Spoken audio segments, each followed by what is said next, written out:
मान्य सभापति महोदय, मान्य सभापति महोदय, बैठिए प्लीज, बैठिए, आपको समय मिलेगा, आप बोलिए। The Rajasthan Public Examination Measures for Prevention of Unfair Means in Recruitment Bill 22।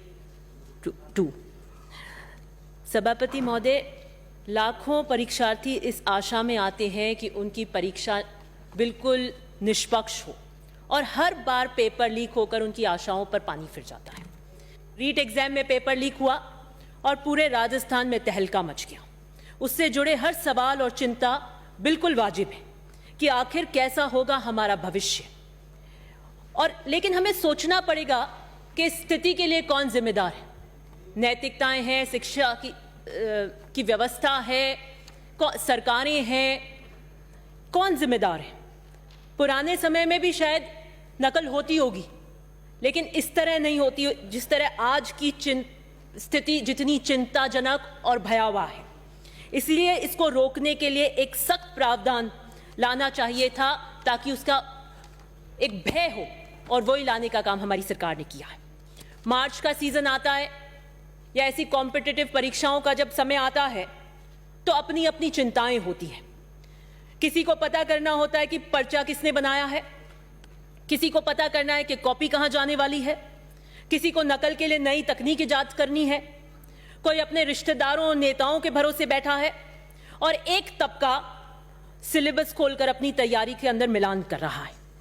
और ये परीक्षा केंद्र, यहां पर बड़े बड़े इश्तिहार लगे होते हैं बाहर, मोटे मोटे अक्षरों के अंदर, परीक्षा में नकल करना पाप है, सामाजिक बुराई है।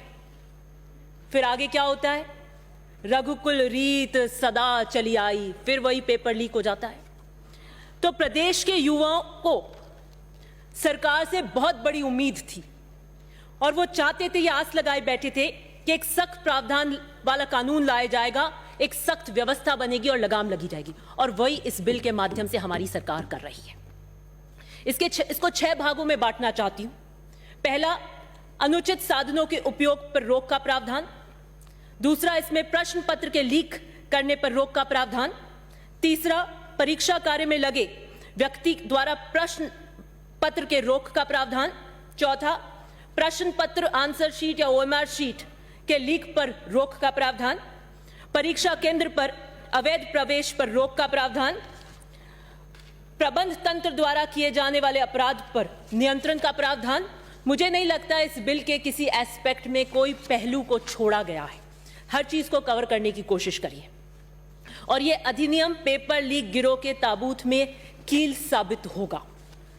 इसने सब, जैसे जितने भी रिलेटेड क्राइम्स हैं, मैनेजमेंट द्वारा, स्वयं अभ्यर्थी द्वारा, किसी अन्य व्यक्ति द्वारा इस पेपर लीक के अंदर इन सबको कवर किया है। हाल ही में जिस तरह ये बार बार आज 3 घंटे की मैंने सुनी डिबेट के अंदर, इनके प्रावधानों और सेक्शन की चर्चा कम, एक लाइन बोलकर और रीट के अपने पॉलिटिकल राजनीतिक एजेंडा को साधने की भाजपा ने कोशिश करी। कुछ सरकारी अधिकारी कर्मचारी उसमें शामिल पाए गए और निश्चित रूप से व्यवस्था पर प्रश्न चिन्ह लगा, लेकिन यह बिल उन प्रश्न चिन्हों पर लगाम लगाने का काम करेगा। दूसरा भाग, पेपर लीक में मेरे को लगता है इस ताबूत के अंदर अंतिम कील ठोकी गई है।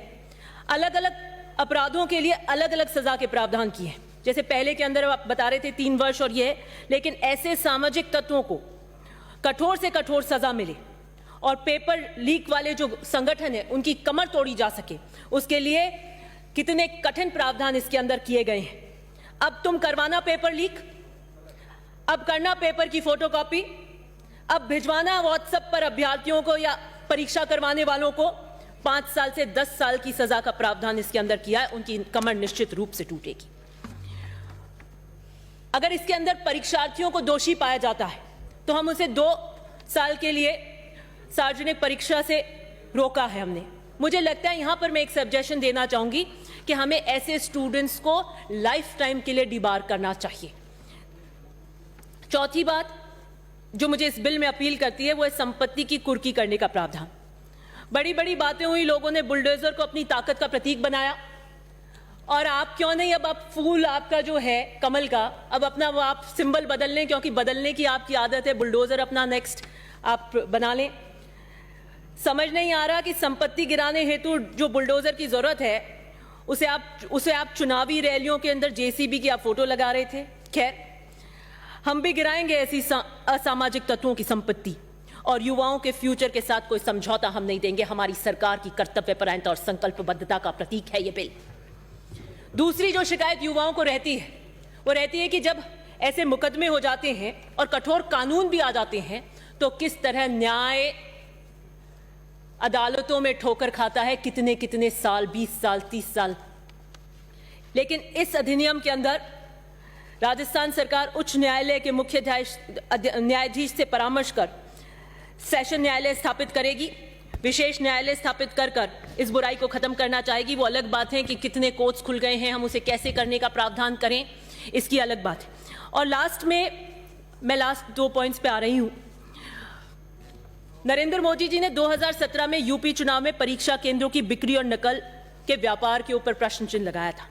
अभी कह रहे थे कि आपने आधा बिल तो हरियाणा का कॉपी किया है, यूपी का कॉपी किया है। हम आपके बिल कॉपी करते हैं तो भी आपको तकलीफ है, नहीं करते हैं तो आप कहते हैं कर्नाटक, आप कह रहे थे कर्नाटका का बिल कॉपी कर लें। दोनों तरह की बात आप करते हैं। बहरहाल मैं जब इसका अध्ययन कर रही थी और मैंने देखा कि किस तरीके के स्टडी पेपर्स और रिसर्च करी गई हैं, क्या उपाय और लोगों ने सुझाया है पेपर लीक के लिए, तो एक बड़ा ही रोचक व्यंग्यात्मक ब्लॉग मेरे सामने आया नवभारत टाइम्स का।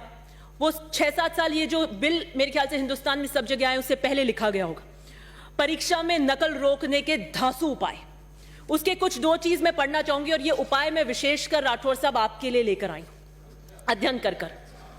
ये कहते हैं कि अक्सर हम चाहते हैं कि ऐसा प्रश्न पत्र बनाया जाए जिसको आम स्टूडेंट भी नहीं कर पाए, सिर्फ जो मेहनती स्टूडेंट है वही उसको सॉल्व कर पाए। लेकिन ऐसा प्रश्न पत्र कभी बना ही नहीं, अमल ही नहीं हुआ। पुलिस लगाकर हमने देख ली, आर्मी का सहारा बचाए। आर्मी आपकी फेवरेट है, आप प्रतिष्ठा का सवाल बनाते हैं, हमारी भी है, हम भी सम्मान करते हैं। पूरे देश की मर्ज की रामबाण औषधि आर्मी है। युद्ध हो तो आर्मी, आतंकवादी कार्रवाई हो तो आर्मी, दंगा हो तो आर्मी, बाढ़ प्रकोप हो तो आर्मी, भूकंप हो तो आर्मी, एक परीक्षा से नकल रोकने का काम हो तो आर्मी बुलानी बाकी रह गई। मैं नहीं कह रही हूं, मुझे मत कोट कीजिएगा, किसी और ने ब्लॉग लिखा है। तो ये कहते हैं कि आर्मी ना बुलानी पड़े तो हम कैसे उपाय इसमें इंट्रोड्यूस कर सकते हैं। वो ये कहते हैं कि एक तो आप इन स्टूडेंट्स जो चीटिंग करते हुए पकड़े जाएं, उन पे देशद्रोह का आरोप लगा के गिरफ्तार करें। Please conclude now. Last point है, मैं कांग्रेस से रोज एक ही आती हूं और बिल के फेवर में बोल रही हूं। मैं 3 घंटे से सारे बीजेपी कर रहे हैं, तो पार्टी से टाइम कर लें आप। बोलिए। लास्ट पॉइंट पे हूं, मैं फिनिश कर रही हूं। देशद्रोह का आरोप लगा के गिरफ्तार करें तो मुझे लगा सेडेशन तो भाजपा का फेवरेट है। जो स्वप्न काल के अंदर राठौर साहब हमेशा सत्ता में एक प्रभावी इफेक्टिव मंत्री तो थे, इसमें कोई संकोच नहीं, बने रहते हैं, सेडेशन को मिसयूज कर लेंगे। दूसरा, इन्होंने कहा कि डेंस हो जाते हैं इतने ज्यादा ये सेंटर्स, तो घोड़े की आंख की जैसे आप लगाते हैं उस तरीके से करने। ये मुझे लगता है आपको पसंद आएगा। परीक्षा काल के दौरान संसद और विधानसभा आदि के सत्र आयोजित करे जाएं। प्रभावशाली राजनीतिक नेता अगर इसमें व्यस्त रहेंगे तो परीक्षा के दौरान राजनीतिक हस्तक्षेप की आशंका नहीं होगी। आपका क्या विचार है? लेकिन जो विशेष रूप से राठौर साहब मैं लेकर आई, क्योंकि हर सदन में मैंने सुना कि आप पशु प्रेमी हैं और मुझे लगा कि इस सदन में आपसे ज्यादा पशु प्रेमी कोई नहीं हो सकता। तो ये कहते हैं, मुझे लगता है ये व्यक्ति जब लिखा तो इसने सोचा ये पूरी व्यवस्थाओं से हार गया और ये इसने सोचा कि चाहे हम कुछ भी कर लें हिंदुस्तान के अंदर ये पेपर लीक नहीं हो सकता, तो उसने ये व्यंग्यात्मक बात लिखी। परीक्षा के दौरान, गौर से सुनिएगा राठौर साहब, परीक्षा के दौरान विद्यालय परिसर में बाहर के शरारती तत्व न आ पाए, इसके लिए उन्हें डराने के लिए वहां काले नाग छोड़े जाएं। कुशल सपेरों की मदद से यह काम करा जाए और अन्य पशु को इसमें जोड़ा जाए, जैसे शेर भालू की मदद, जो सर्कस में आजकल काम न पाने के कारण बेरोजगार हो रहे हैं। और फिर आगे से परिसर का दरवाजा बंद कर दिया जाए। लेकिन आशा है कि एनिमल राइट्स वालों को कोई आपत्ति नहीं हुई। तो मैंने कहा धन्य हो, इसमें वैशाख नंदन गधे का नाम नहीं लिखा, क्योंकि एनिमल राइट्स को तो आपत्ति हो नहीं हो, राठौर साहब को जरूर आपत्ति हो जाती इसके अंदर। लेकिन मैं एक और कहना चाहती हूं, अगली बार जब आप गधे की इतनी चिंता व्यक्त करें तो उसकी शान में गुस्ताखी ना करें, उसको बड़ा नाम अदब से ले। वैशाख नंदन, शंखकरण, शीतल वाहन, चक्रीवान, तो उसको गधे को भी लगेगा कि हमारी सदन में पैरवी बड़ी बहुत अदब से करी जा रही है। लास्ट में 4 पंक्तियों के साथ मैं इस बिल के लिए बोलना चाहती हूं, उन संगठन और गिरोह के लिए कहना चाहती हूं, पेपर लीक करने वालों, तुम युवा सपनों के हत्यारे हो। पेपर लीक करने वालों, तुम युवा सपनों के हत्यारे हो। सुनिए प्लीज, सुनिए, बोलिए आप। आपके भगवाकरण के शर्ट के एजेंडे को हम नहीं आने देंगे, चिंता मत करिए आप। कितने टर्म बाद आए हैं आप? बीच में कहां गायब? आप बोलिए, बोलिए प्लीज। पेपर लीक करने वालों, तुम युवा सपने के हत्यारे हो। पीढ़ियां बर्बाद करके तुम नकलचियों के दुलारे हो। कानून तो हम बना देंगे, लंका भी तुम्हारी जला देंगे। थोड़ी शर्म करो, बुलडोजर हम भी चला देंगे आप पर। श्री बलजीत यादव। धन्यवाद सभापति महोदय। सभापति महोदय, राजस्थान सार्वजनिक परीक्षा भर्ती में अनुचित साधनों की रोकथाम के लिए जो विधेयक 2022